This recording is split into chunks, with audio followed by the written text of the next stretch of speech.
Before we get started on Dharma talk, please join me in invoking the Buddha's name 3 times. Namo Shakyamuni Buddha. Namo Shakyamuni Buddha. Namo Shakyamuni Buddha.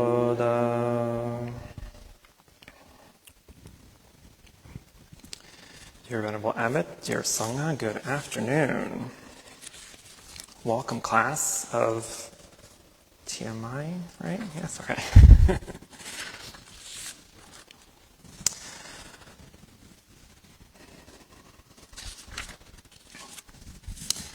Okay, so for those of you that are very new, so you may not have an idea of what's going on, so I'm going to try to give you a quick overview.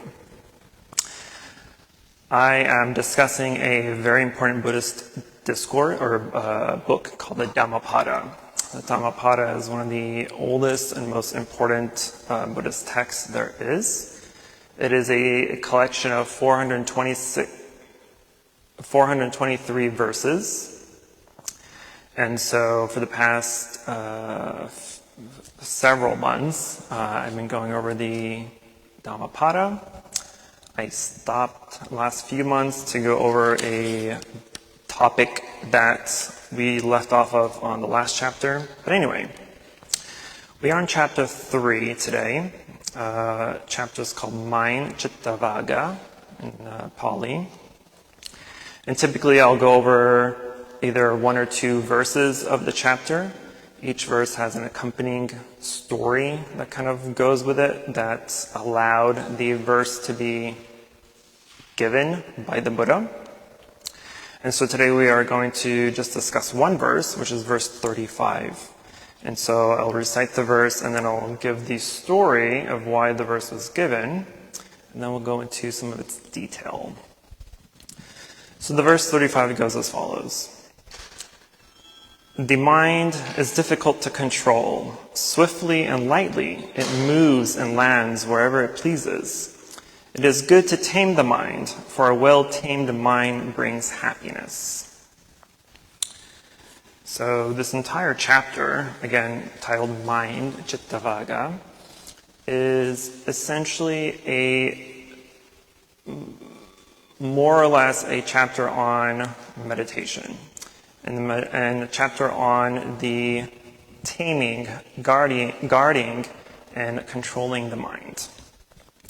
And so the story that went with this, it was about a group of monks back in the Buddha's day that during the rains retreat, and this rains retreat is an annual event for all monastics. So all the monks and nuns go through this rains retreat every year. It's a 3-month retreat, solitary retreat, of intense practice and study. And so depending on where you are in the world, it varies, the dates vary, but essentially it's still a 3-month endeavor. And so the story goes that there was a group of monks that went into a village where Matika Mata, she was the mother of the headman of that village. And because she was the mother of the headman, she was basically kind of, what is it called? The lady in charge, let's just say that, right, of the village. So she took care of everything and everyone. So she considered these monks as her sons. And so whenever she would refer to the monks, she'd say, my sons, right? And so she knew that the monks were coming to the village. And so she appointed villagers to build a monastery for them and to give them each their kutis, which means hut. So they made huts for all the monks. And so the monks spent the rains retreat there. And every morning, as they typically do, they would go out for alms rounds. So they would gather food from the villagers and go back to the monastery to eat. And so after a while, the head Mother Matika went to the monastery and asked them, and these monks, I'm going to back up a little bit. These monks when they first arrived to this village, they kind of gathered together and made vows to practice diligently and to ensure that they have the best circumstances in order to conduct their practice. And so they took a vow of silence, essentially, but they took a vow of silence and a vow of solitary practice, meaning that they won't practice together, they don't meditate together, they don't do anything together. And they took a vow of silence. If the only exception is if someone was sick. So they would have a bell in the middle of the monastery, and so a monk was sick, they would go ring the bell so that everyone else could come and take care of them and speak to them and see what's going on. And so one day, the head mother arrived to the monastery and just saw it kind of empty. And so she asked one of the monastery attendants where all the monks are. And he said that they're all practicing. They took a vow of silence and a vow of solitary. So they're in their little huts meditating. And so she asked, well, what if I want to speak with them? So the attendant told her, well, go ring the bell and they'll come out for you. So she rang the bell, and all the monks came out and were like, what's going on? Who's sick? Who's dying? What's happening here? But the villager, she was like, oh, I just want to know how you are. What are you practicing? Can you teach me something? And, well, she asked them what they were teaching. And typically for new monks or during the beginning of the rains retreat, what would typically happen would be the Buddha would give all his disciples a object of meditation. So it could be a topic, a phrase of some sort, something that they would use and meditate on until they have attained some realization from that saying. And so when she asked the monks what they were doing, they're like, we're meditating on this meditation object that the Buddha gave us. And she was like, well, what is that? And the monks told them that they were practicing the Patikulama Sikara, which means the repulsiveness of the body. There are 32 objects of the body. That's essentially everything that makes up your body: your hair, your skin, your blood, the urine, pus, and all the gross stuff that makes up our body, right? And they use this meditation, so it's an extremely important meditation for Buddhists, especially for monastics, because it allows us to eradicate sensual desire, right? We have sensual desire because we see bodies as beautiful. We see bodies as pleasurable. We have this attraction to the bodies, right?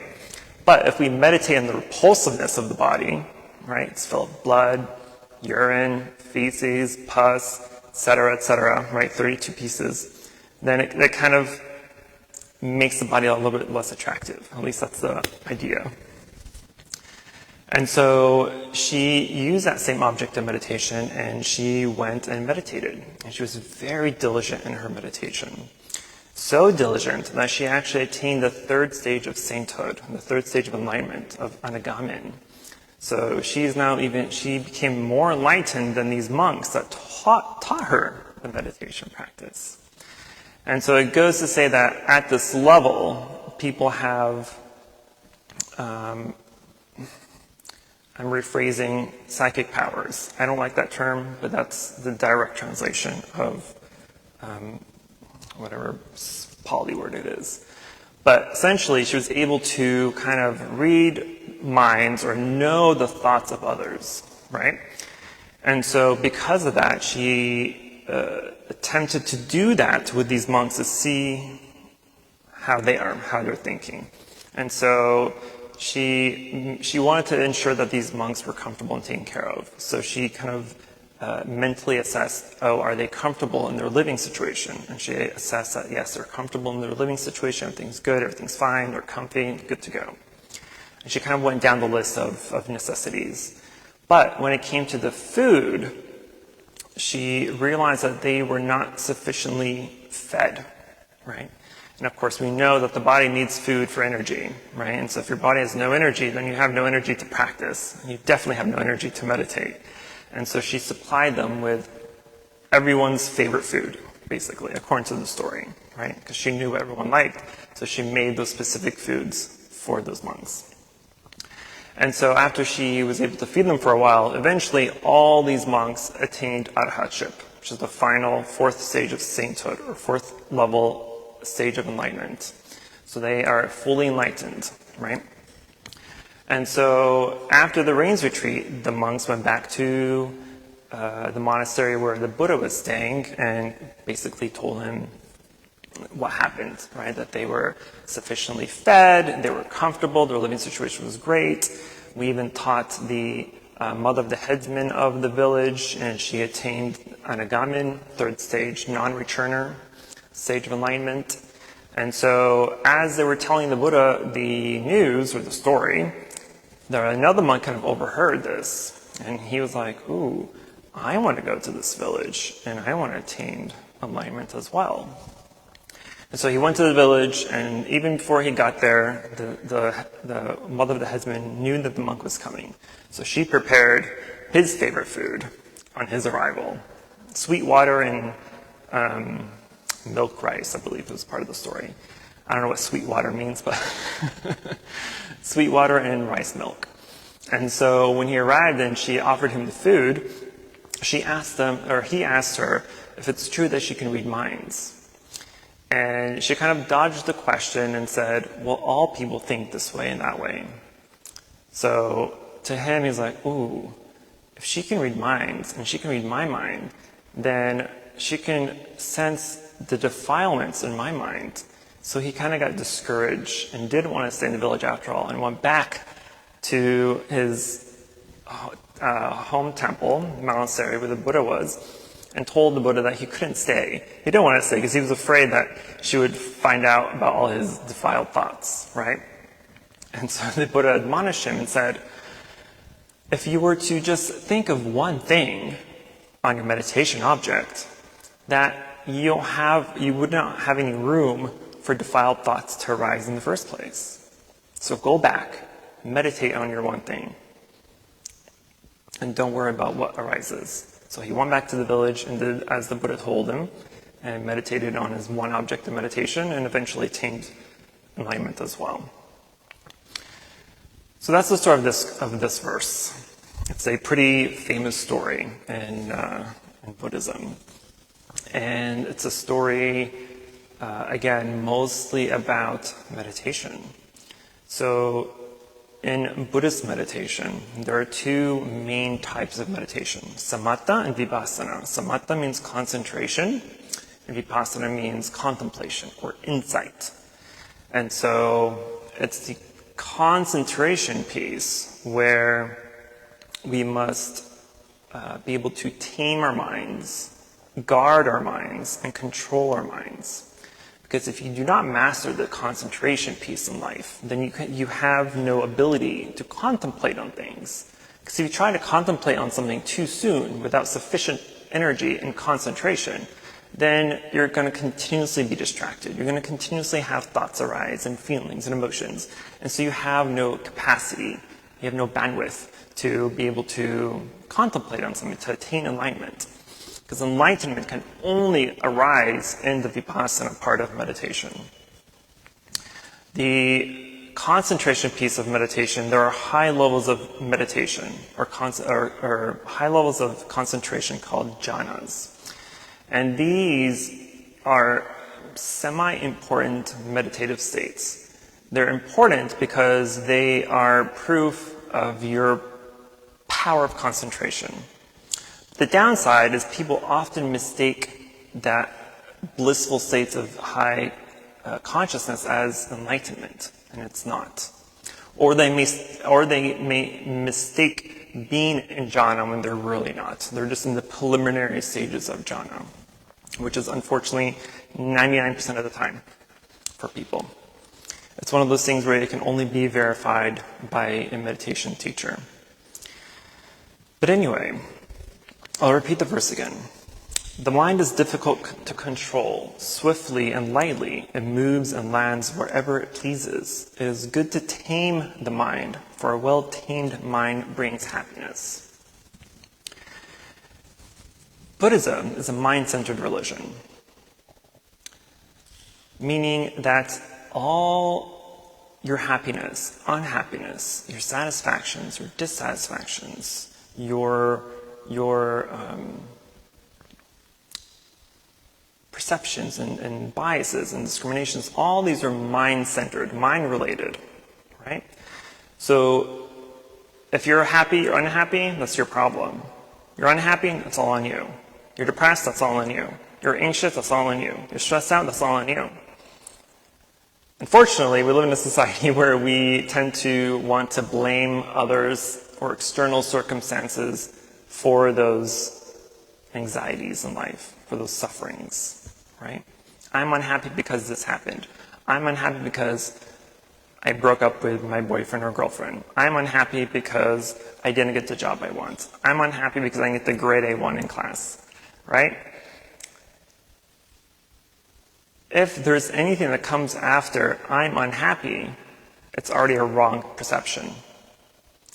If there's a because in your description of your unhappiness and dissatisfaction, it's already a wrong perception. You're blaming something else outside of yourself for that unhappiness. And so in Buddhism, it teaches us that in order to become happy, to become satisfied, we need to tame our mind, to control our mind. Because what makes you unhappy or happy or unhappy is your response. It's your reaction to things. If someone's yelling at you or arguing with you, right, our natural inclination, our natural habit is to yell back, right? You're yelling at me, I'm going to yell at you. You're trying to fight me, I'm going to try to fight you. But what good does that do? Feelings are going to get hurt. You may get a black eye, you may get broken bones. What good does that do for you? Nothing. But we're in a society where our reactions are stronger than our mental states. And so if we practice diligently, not necessarily Buddhism in general, but if you practice mindfulness and awareness, you want to learn how your mind works. Why does it react to certain things in the way that it does? So if you're in an argument with someone, instead of reacting and trying to find a comeback or trying to find some way to defend yourself, simply just listen. Listen. Be compassionate to that person. That person is suffering, and their way of releasing that suffering is to yell at you. You don't know what's going on in their mind, unless you're a mind reader too. I'm assuming we're not yet. But we pretend like we are. So when someone's yelling or arguing at us, we're already thinking of comebacks. We're already thinking of what to say in response. We're not actually listening to them. If we actually sit and listen, then we can hopefully understand their suffering, understand where they're coming from. So that way when we do respond, we respond appropriately with wholesomeness and compassion. Otherwise, argument's just going to go back and forth. Argument becomes more argument. Right? Hate does not defeat hate. Love only defeats hate. Clearly, look at the world we're in. Look at what's happening in the world. All this is hate against hate, anger against anger. For what? Just so people can feel better about themselves. I'm the better religion. I'm the better people. I'm the blah, blah, blah. Stupidity. But if we are able to master our mind, become aware of what is happening, why is it arising? Because nothing arises out of nowhere.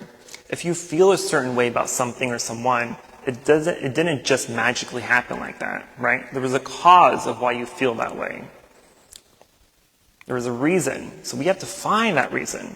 So if you're angry if you're angry at someone, or you don't like them, or you have like this bad impression of them that's lasted for years, and if it's lasted for years, you probably forgot about why you even disliked them in the first place. And so what we need to do is sit and ask ourselves, why? Why do I feel like this? Where is this coming from? Why am I responding like this? My favorite advice, if someone's arguing with you or insulting you, this is my favorite thing. I repeat this all the time. If someone's insulting you, right? That's the biggest question I get almost all the time. In any tour, any meeting, any workshop I give, there's always this one question. What do I do when people insult me? Or what do I do with difficult people? But if someone is insulting you, okay, there's a magic way to get rid of your ego. If someone is insulting you, all you have to do is ask yourself, is it true? So if someone's insulting you, and what they are saying is true, then it's true. They know it, you know it, why are you offended? If someone's insulting you, and you ask yourself, is it true? No, it's not true. Okay, they know it's not true, and you know it's true. Why are you offended? The reason you're offended is because you have this ego.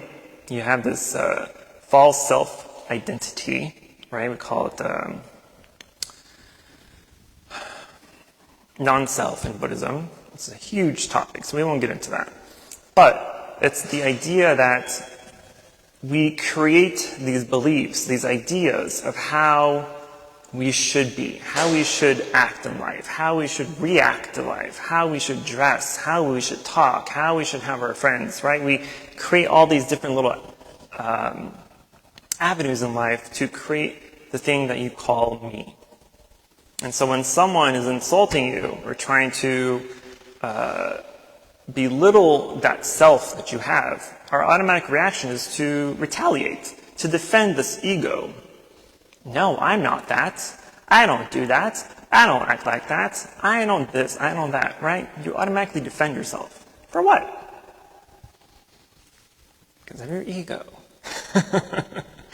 And so part of our practice is to let go of that. To notice that regardless of whatever anything or anybody says or does to you, it makes no difference. There's only a difference in how you react to things, how you respond to things.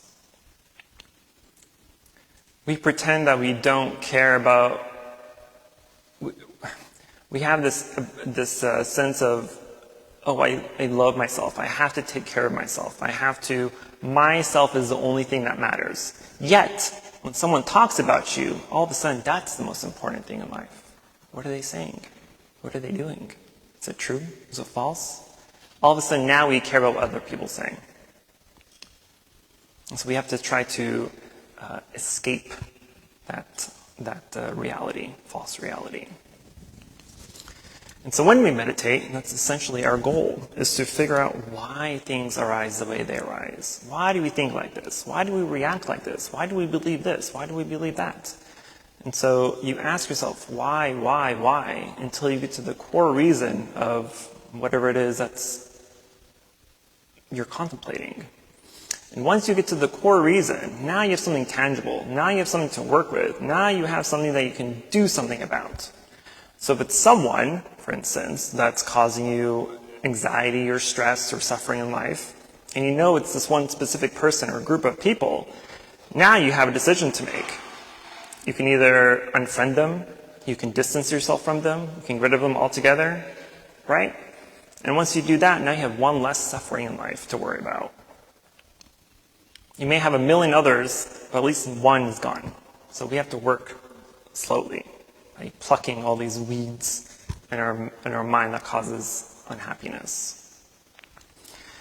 And so a lot of times in Buddhist discourses in the sutras, in the commentaries, there's a lot of reference to taming the mind, guarding the mind, and controlling the mind. First is taming. You have to tame the mind. What does taming the mind mean?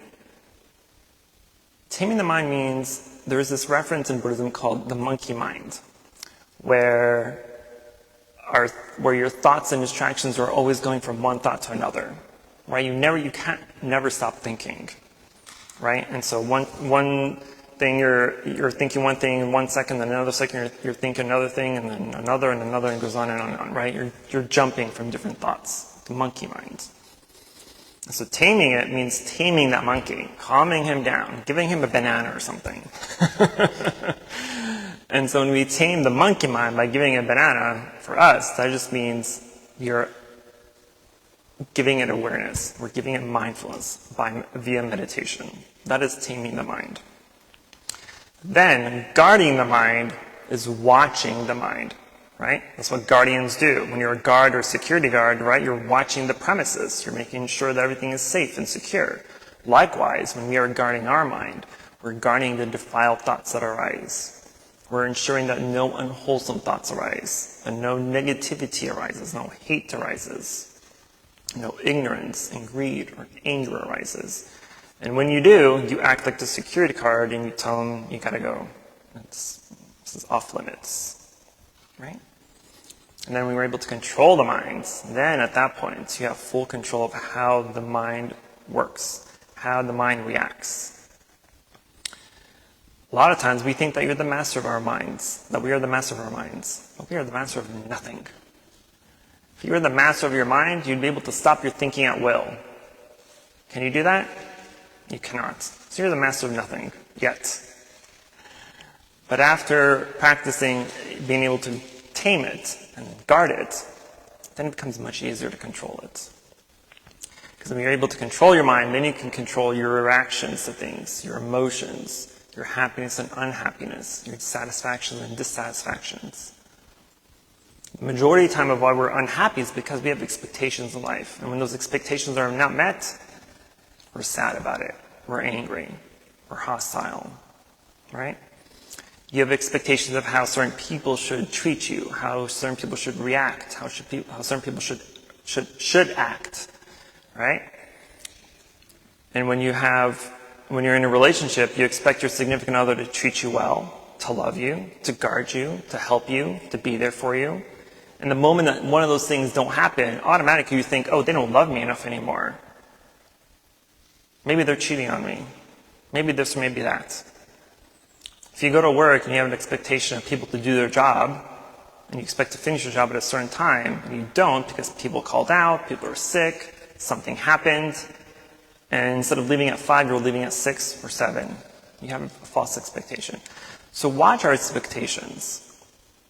It's okay to want things in life, right? It's okay to want to be happy, to want to have a good job, to have a nice family. That's perfectly fine.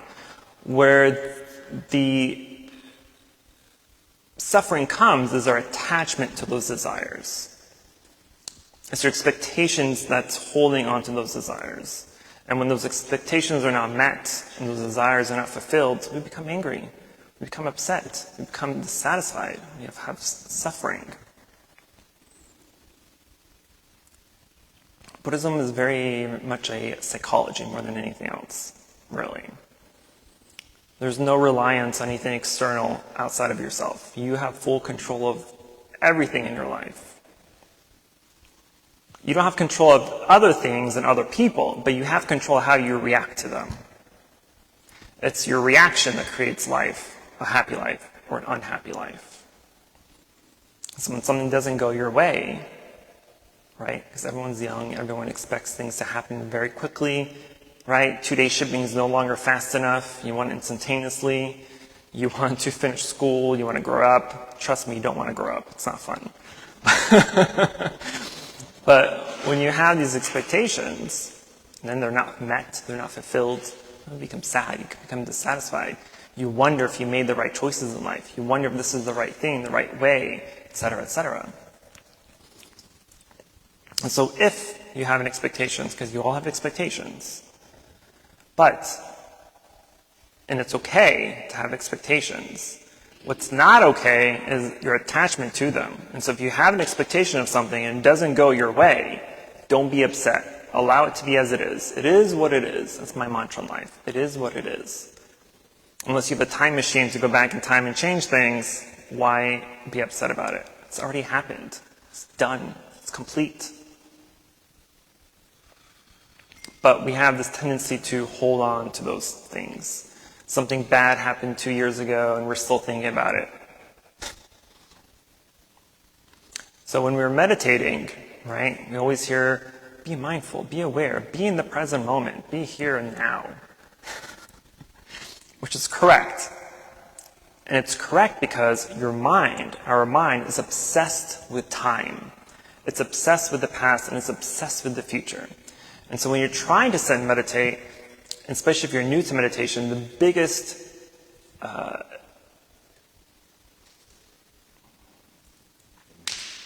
The biggest hindrance that arises is, I can't stop my thinking. No one told you to stop thinking. Meditation isn't to stop thinking. Meditation is to know that you're thinking and what you're thinking about.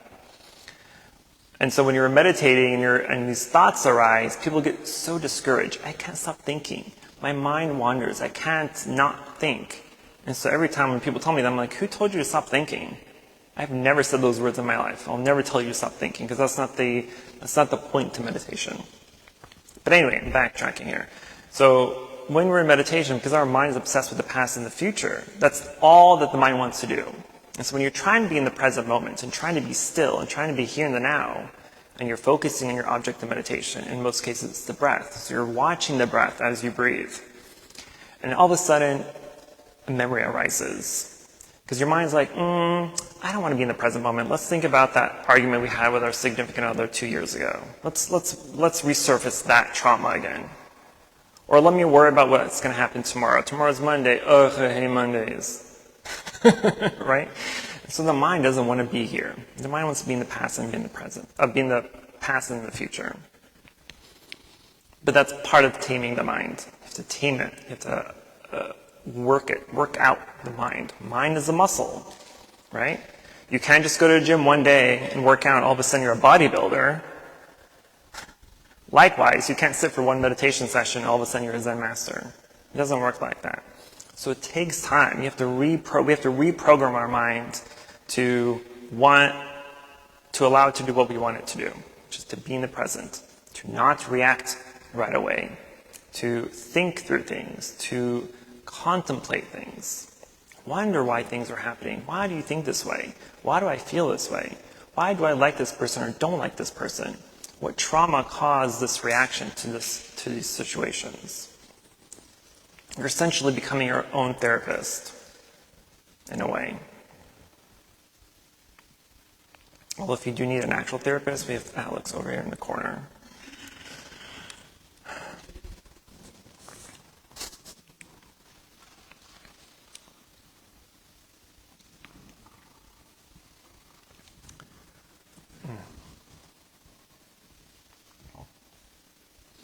The remaining of this chapter, which is a pretty short chapter, is essentially about our mind. And the entirety of our Buddhist practice is, for the most part, also about our mind.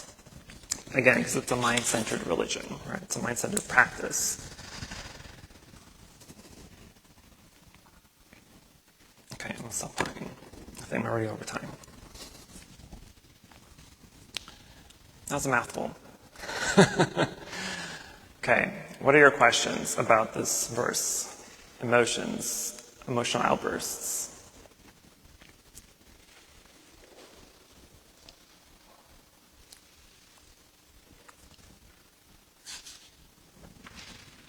Yes. There's this Stoic quote that I remember hearing a while ago. I don't remember the exact words, but the theme of it is when you look at unhappiness, first you blame others and your surroundings, then you blame yourself, and then finally, I guess when you come to some realizations like, oh, this just is. It just is me. It's not someone's fault. It's not my fault. It's just the way it is. It's the way it is. Life is all a balance act of good and bad. And since we have the belief of karma, cause and effect, right, the law of causality, that every cause will have an effect. Everything that you do, everything that you think, say, and do will have a reaction. So in order to eliminate unwholesome reactions, we have to eliminate unwholesome thinking, unwholesome speech, and unwholesome actions. Because everything starts at the mind level, right? So everything starts as a thought. Whether it's a good thought or a bad thought, it starts as a thought. And so you have all these checkpoints throughout an argument, let's say, as an example. If you're in an argument, you have several checkpoints to catch yourself from taking it too far. So at the first checkpoint, it's the thought process. So what are you thinking? Someone's arguing with you or yelling at you. Watch your thinking. How are you reacting?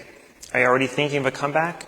Are you thinking of how you want to retaliate? Are you thinking about how you want to about how you can put them down, discriminate them, show bias, hatred, anger, right? So if you can catch yourself at that thought level before it turns into anything else, you've saved yourself so much trouble. But if you didn't catch yourself at that thought level and you allowed it to become speech, now you've said these unwholesome things. You've said these negative reactions. Now maybe you've cursed them out. Maybe you hurt their feelings. Maybe you told them a secret. I don't know, right? But that's the second checkpoint. If you still can't catch yourself at that second checkpoint of speech, and now you're physically doing something, and you're physically hitting them, or finding them, or you're throwing things around, you're making a tantrum, or a scene, or whatever, right? And that's the third checkpoint. So you have several checkpoints to catch yourself from doing unwholesome things. And so if you're able to be mindful of that, and be mindful that you may have that capability of catching yourself, but others don't. And so when they don't have the capability they do not have the capability of catching themselves like you can, and then they do something that has a negative reaction in the world, right? At that point, you're like, well, it's done. It is what it is. There's no changing it. It's already been happening, right? You can't control others. You can only control yourself. You can try to help and assist others with their problems or emotions or whatever it may be. But once anything is done, even at the thought level, it's already done. There's no changing it. There's no going back. It is what it is. Just know that mantra. It is what it is.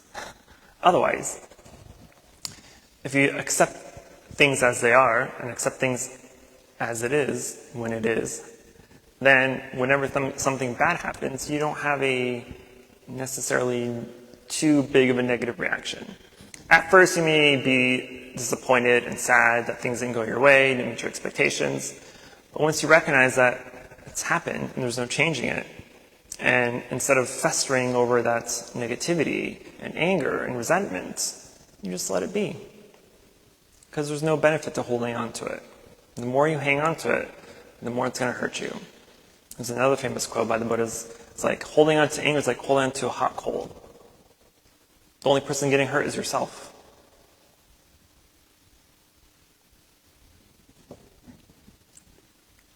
Excellent. Anything else?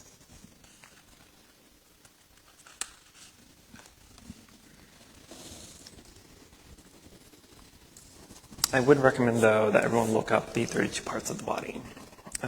The reflections on repulsiveness of the body. It's an excellent example of meditation. It's the most important meditation practice for monastics. Second most important is meditation on death. But even for the lay practitioners, it's important to meditate on death as well. Because death, like everything else in the world, is impermanent. So even your happiness and unhappiness is also impermanent. And that's another big topic in Buddhism, is impermanence. Because anything outside of yourself, again, is impermanent. All the happiness, if anything outside of yourself brings you happiness, it will not last. You have a new phone, for instance, right? The iPhone, 15,000 just came out? I don't know how many numbers there are. But let's say you just got the new iPhone. The second you walk out of the store and it fell on the floor and it cracked the screen, where is that happiness that you just had 3 seconds ago? You have a new car. You take care of it for a few weeks, but after a while, it looks like you've lived in it for several years. Where is the happiness that that car gave you? You have a fancy house, but after 100 years or so, it's going to fall apart. Even your car, after 100,000 miles, it may start to die, right? Relationships end, people pass away, people get sick. So nothing in the world is permanent. Everything is impermanent, which is a beautiful thing if you think about it. Because you as a person cannot grow, cannot mature, cannot learn, cannot develop without impermanence. And so if we accept impermanence in life, it is what it is, then it's easier to just be happy with nothing, with yourself. You don't need lots of things. Again, this is going back to say that you don't not need things. You can desire to have a great life. You can have the desire to have a beautiful house, to have a beautiful family, to have a fancy car. Perfectly fine. Have all those things. What you shouldn't have is the attachment toward them. That's the big part. That's the second noble truth of the Four Noble Truths. The first noble truth that in life there is suffering. Second noble truth is the cause of suffering is our desire, the attachment to our desires. And so if we can eradicate that and eradicate the attachment that we have to everything that's outside of ourselves, when something breaks, when something dies, when something ends, when something goes missing, because we don't have an attachment toward it, it's easier to accept things as they are and let it go and move on.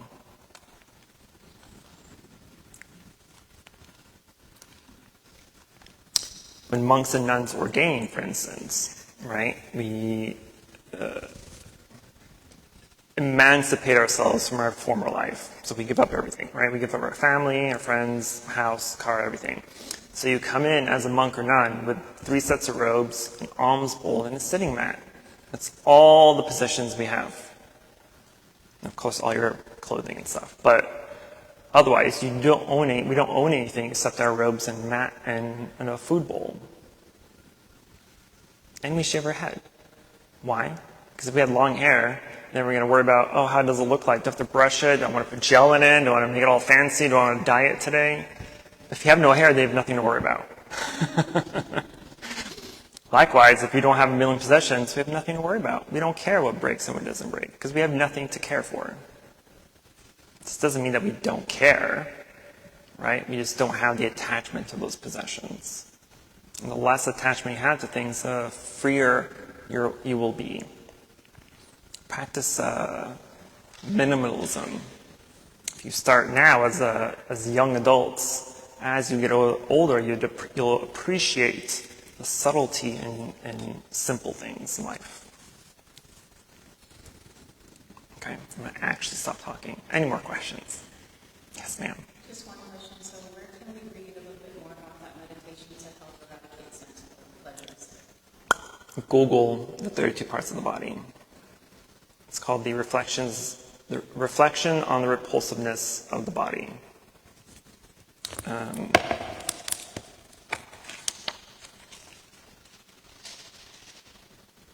Pati kulamana sakyara in Pali. Pati mula kimasa. Pati mula sikara. Pati puna sikara. 32 parts of the body, repulsiveness of the body. Yes, sir. But also why the monks would go to the charnel grounds to meditate. The charnel grounds is where they would burn the dead bodies. So by doing that, it's a scary place, but then they're also seeing the burdens of the human being. Correct. What this beautiful person looks like when they're being murdered. Correct. The meditation on death, the Manisakara, Satya Manisakara, meditation on death, is a visualization meditation where you're visualizing the decay of the human body. So you first start out with a regular human body, but as you go through the visualizations, and there's different exercises, but as you go through different visualizations, you visualize the body decaying, right? The body at first, when you first die, you kind of,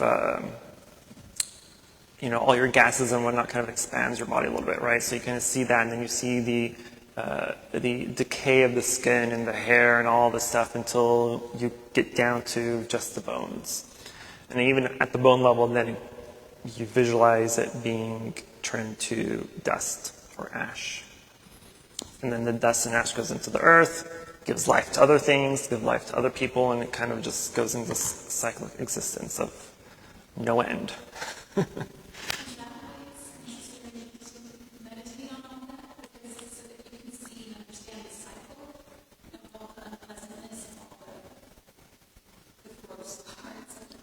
Pretty much, yes. It's a meditation on impermanence, essentially. It also helps prepare people for death, right? Death is not an easy topic for anybody. When someone dies, our automatic reaction is to feel remorse and cry about it, right? Some people lash out in crazy ways because they're so upset about it. They're not upset about the death. They're upset about the attachment they have to that person.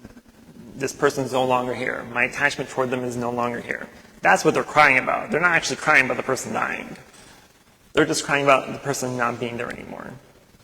And so if we're able to prepare ourselves for death and know that death is inevitable, that's going to happen in one way, shape, or form, right? Whether it's sudden or whether we know it's coming, but if we prepare for it, when it happens, we don't have that deep shock. We don't have that deep reaction to the negativity of death. So it kind of helps in that sense as well.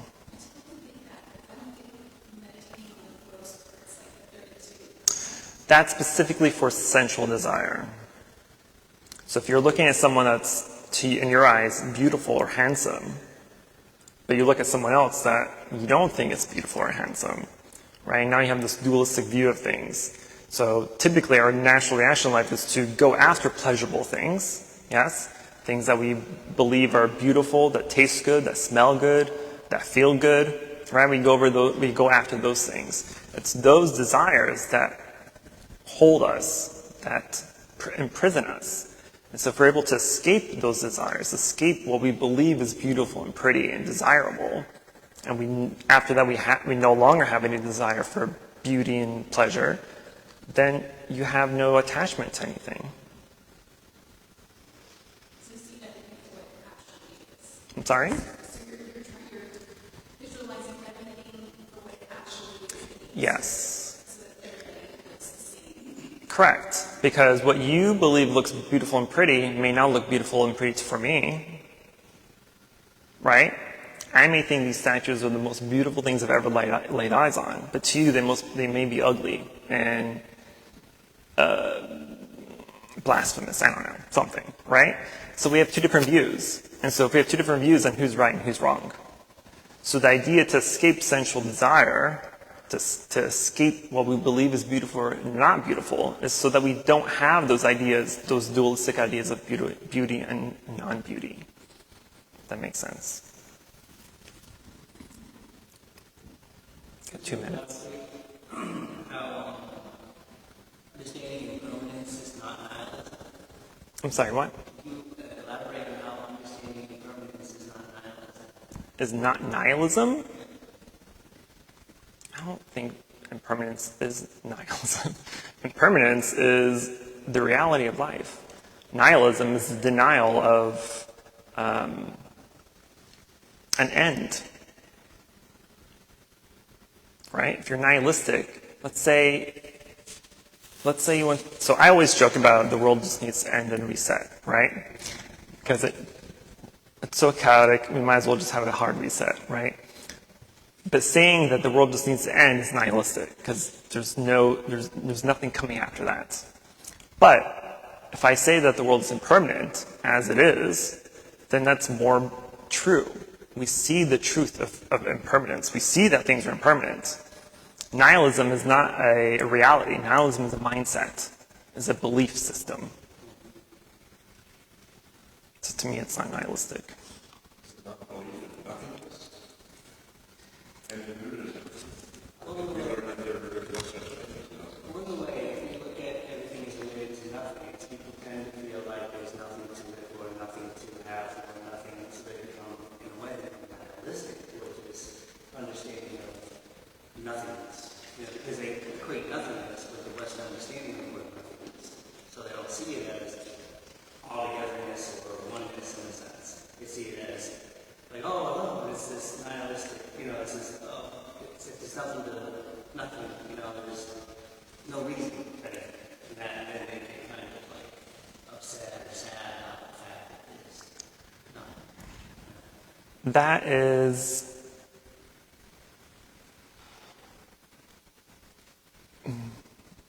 a cultural standard. We live in a culture in this world where we believe that everyone has to have a reason for living. What is my purpose in life? Kind of mindset, right? But who said there's a purpose to life? So if you're thinking, oh, there's no purpose in life, there's no purpose in living, right? But who created this idea of what is purpose? People did. They created this so that they can force you to go to school, get these fancy degrees, and take these fancy jobs, right? To allow you to feel like you have a purpose in life. But the true purpose in life is just to be happy. That's our true purpose. That's it. If you do anything extra, like being a teacher, being a doctor or a psychologist, right, and you're benefiting and you're helping people by doing what you think your responsibility in life is doing, that's just extra points for you. But being happy is the sole purpose of life. That's it. Okay. I'm going to end it there since I'm way over my time. So we will share the mirror and then we'll go do our general chanting. Namo Shakya Mani Buddha Namo Shakya Mani Buddha Namo Shakya Mani Buddha. For any positive karmic reaction we have accumulated here today, we wish to transfer the merit to all sentient beings and wish them full enlightenment.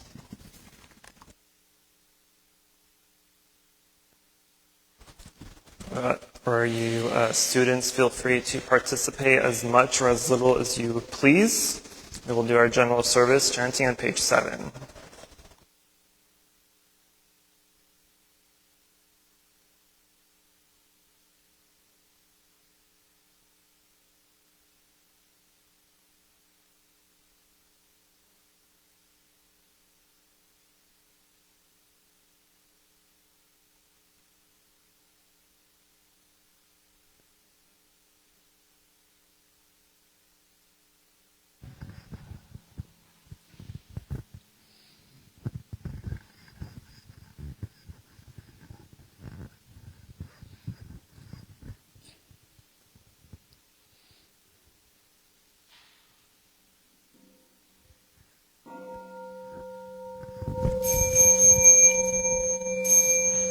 Inviting the bell. Bodhi Speech and mind in perfect oneness, I send my heart along with the sound of the. May the hearers awaken from forgetful and transcend all anxiety and sorrow. Listen, listen, this wonderful brings me back to my true home. Incense offering.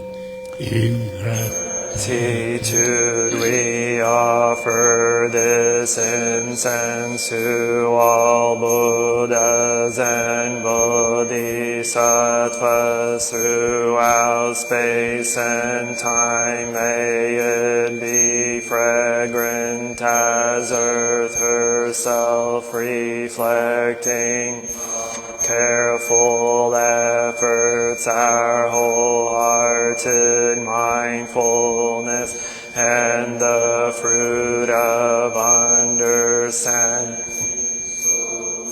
ripening. May we and all beings be companions of Buddha and Bodhisattvas. May we awaken from forgetfulness and realize our true home. Opening verse. The incense in the censer now is burning. All the Dharma realm in every place, auspicious clouds appearing. Our our sincere intention, thus fulfilling, as all Buddhas now share, perfect body, homage to the incense cloud canopy, Bodhisattva and great Bodhisattvas. Verses for bowing. We bow together. Homage to the eternally abiding Buddhas, the supreme Dharma and sagely Sangha throughout the Dharma realm and the realm of empty space and three periods of time.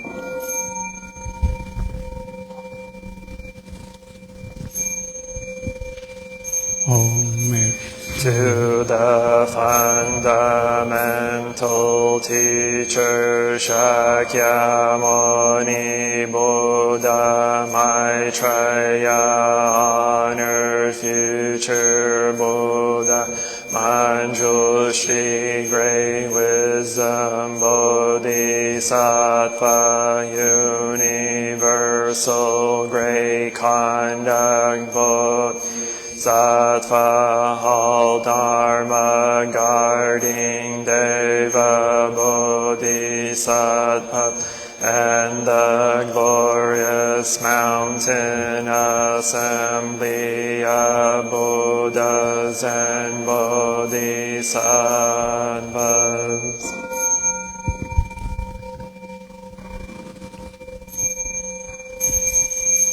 homage To Amitabha Buddha in the land of ultimate bliss, Avalokiteshvara, great compassion, Bodhisattva, great strength, Bodhisattva, restored great vow, Bodhisattva, and the assembly of great pure sea like Bodhisattvas.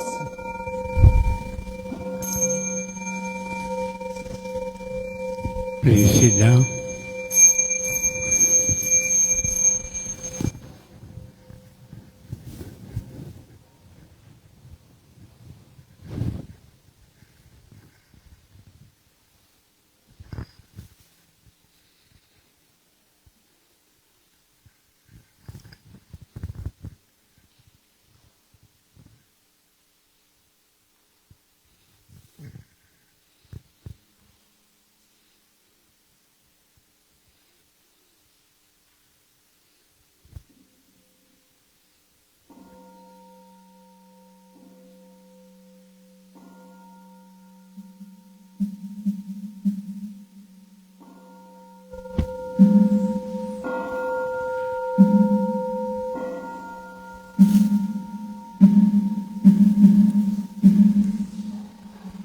The great compassion mantra. Namo. O great compassionate Buddhas and Bodhisattvas, Namo great compassion Buddhas and Bodhisattvas, Namo great compassion Buddhas and Bodhisattvas. Namo Natrayaya, Namo Aryavalokite, Bodhisattvaya, Mahasattvaya, Mahakarunikaya, Om Sarvaravaye, Sudanadasya, Namoskritva Himamarya, Valokiteshvara Ramdava, Namo Narakendi, Hrimaha sarva-harhato shobham ajiyam sarva-sattva namo vastava namo vakamavitato tadyata hom avaloke lokate karate hiri mahabodhisattva sarva sarva mala mala mahi mahi hridayam koro koro karmam doro doro vijati maha vijati dara dara dirinishvaraya chala chala vama vimala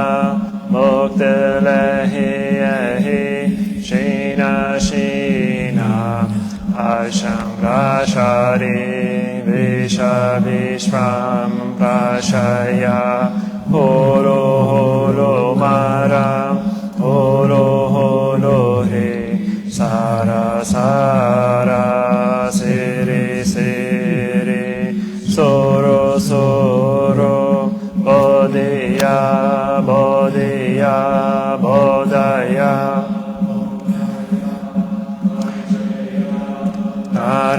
narakindi nina bayamana swaha siddhaya swaha mahasiddhaya swaha siddhayogi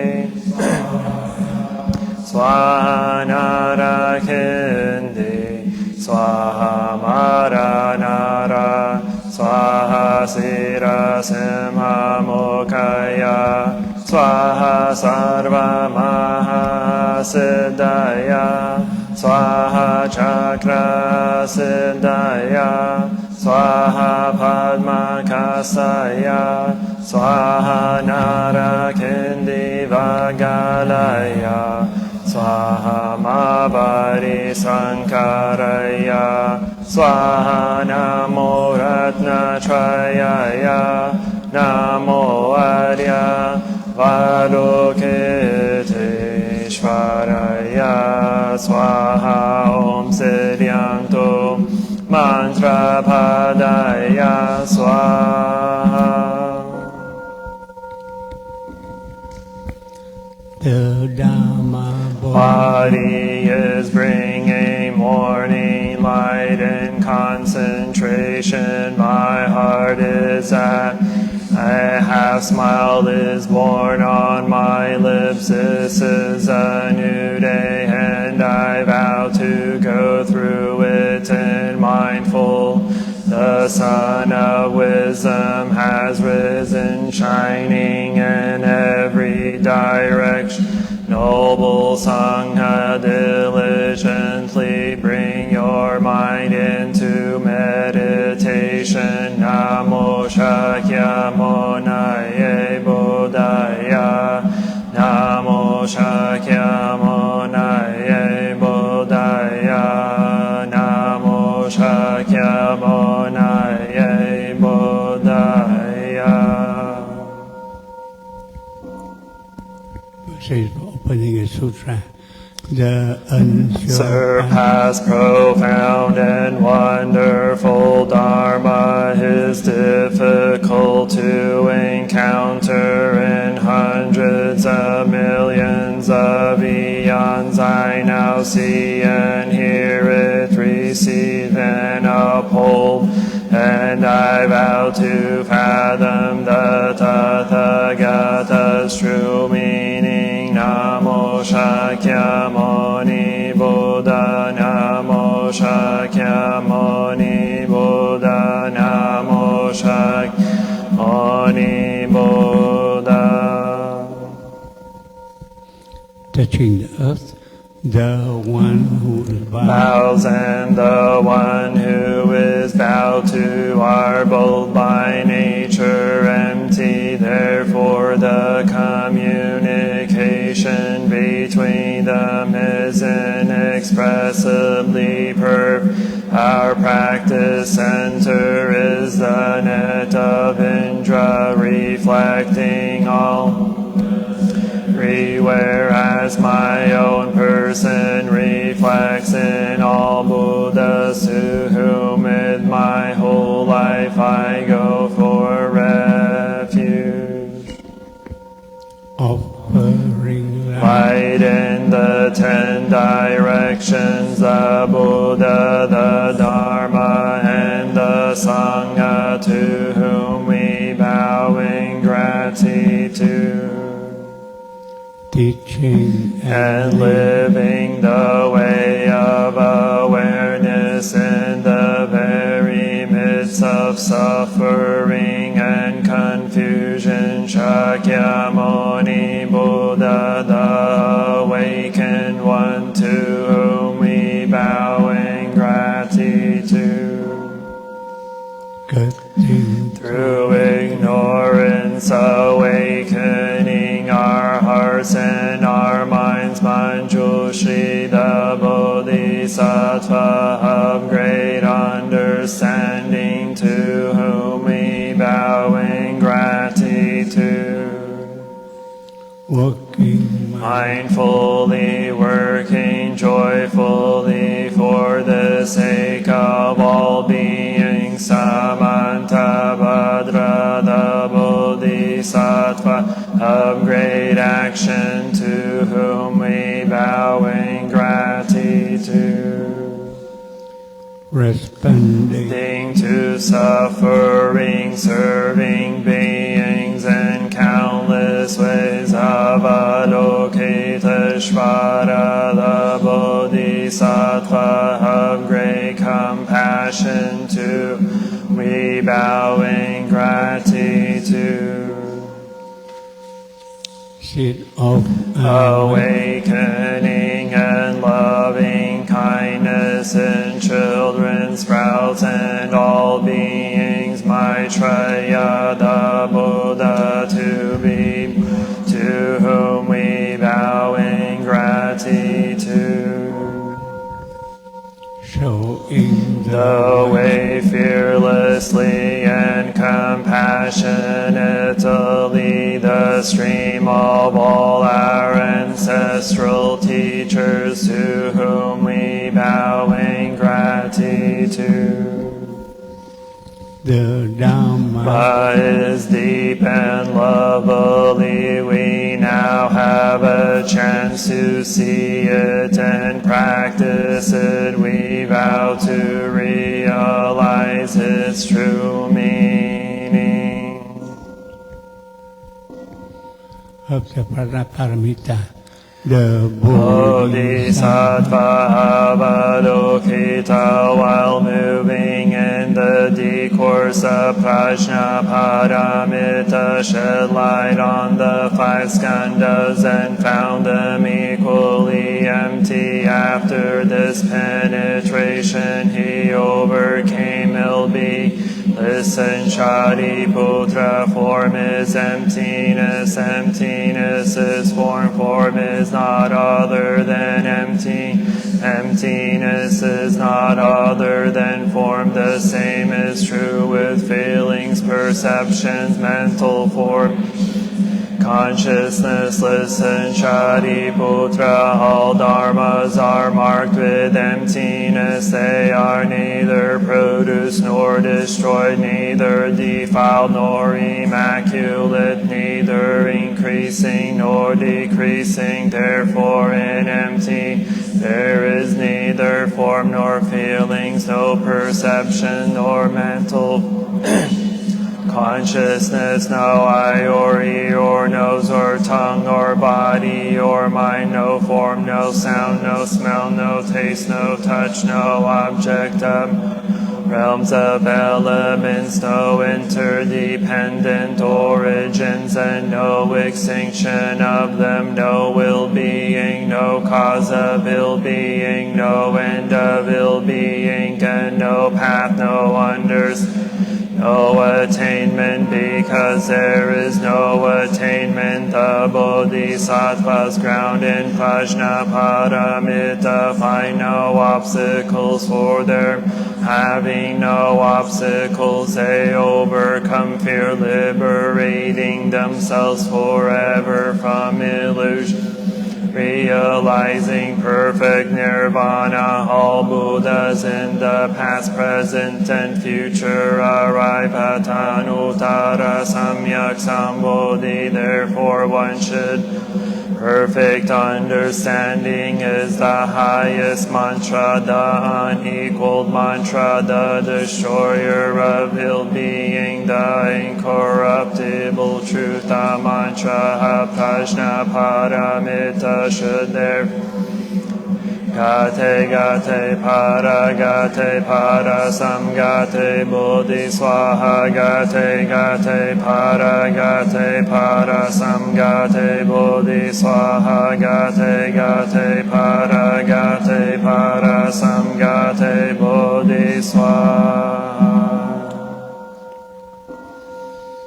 Invoking the Bodhisattva's name, we invoke Your name, Avalokiteshvara. We aspire to learn your way of listening in order to help relieve the suffering. And though you know how to listen in order to understand, we invoke your order to practice listening with all our attention and open-heartedness. We will sit and listen without any prejudice. We will sit and listen without judging or react. We will sit and listen in order to understand. We will sit so attentively that we will be able to hear what the other person is saying and also what is being left unsaid. We know that just by listening deeply, we already alleviate a great deal of pain and suffering in the other person.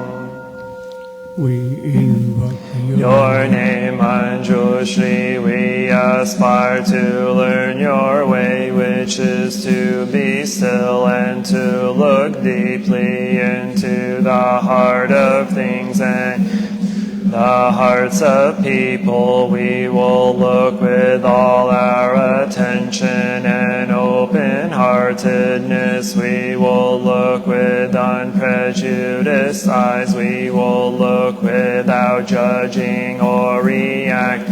We will look deeply so that we will be able to see and understand the roots of suffering through the impermanent and selfless nature of all that is. We will practice your way of using the sword of understanding to cut through the bonds of suffering, thus freeing ourselves and other species.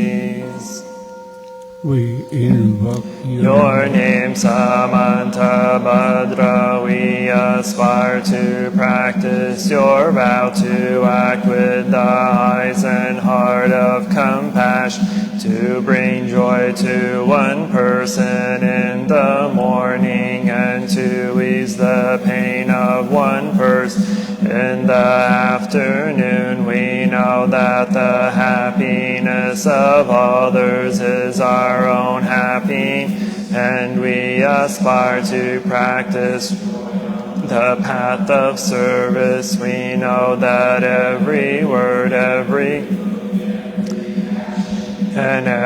smile can bring happiness to others. We know that if we practice wholeheartedly, we ourselves may become an inexhaustible and joy for our loved ones and for all species.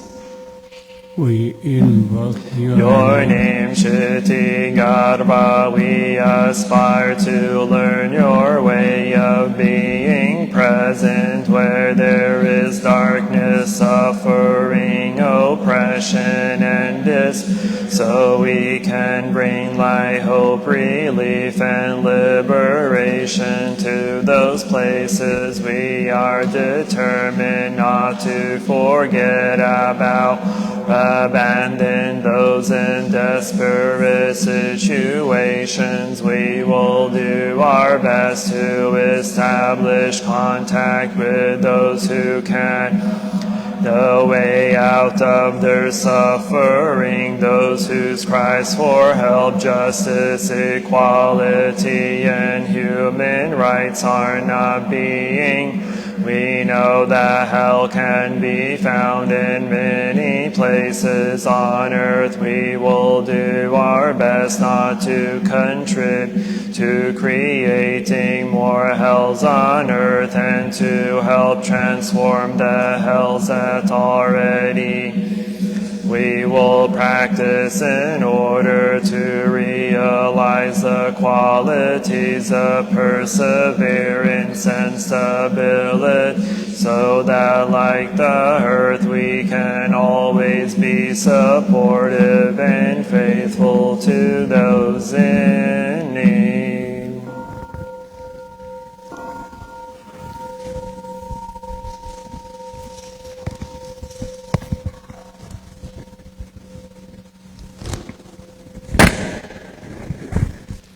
We bow together, the three refugees. I take refuge in the Buddha, the one who shows me the way in this. I take refuge in the Dharma, the way of understanding and of love. I take refuge in the Sangha, the community that lives in harmony and awareness.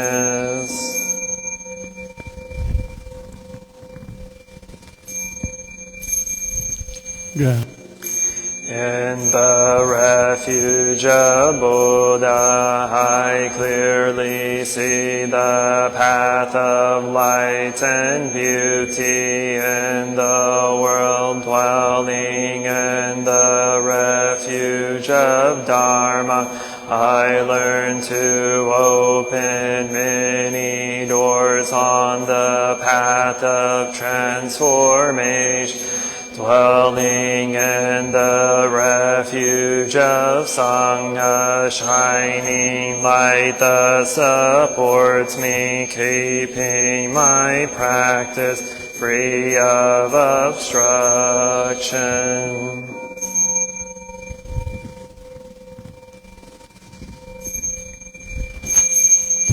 Taking refuge in the Buddha, in myself I aspire to help all people recognize their own awakened nature, realize the mind of love, taking refuge in the Dharma. In myself I aspire to help all people fully master the ways of practice and walk together on the path of liberation, taking refuge in the Sangha. In myself I aspire to help all people build fourfold communities to embrace all being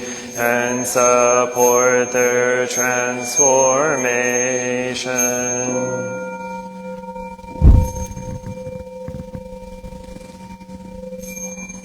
Sharing the merit, reciting the sutras, practicing the way of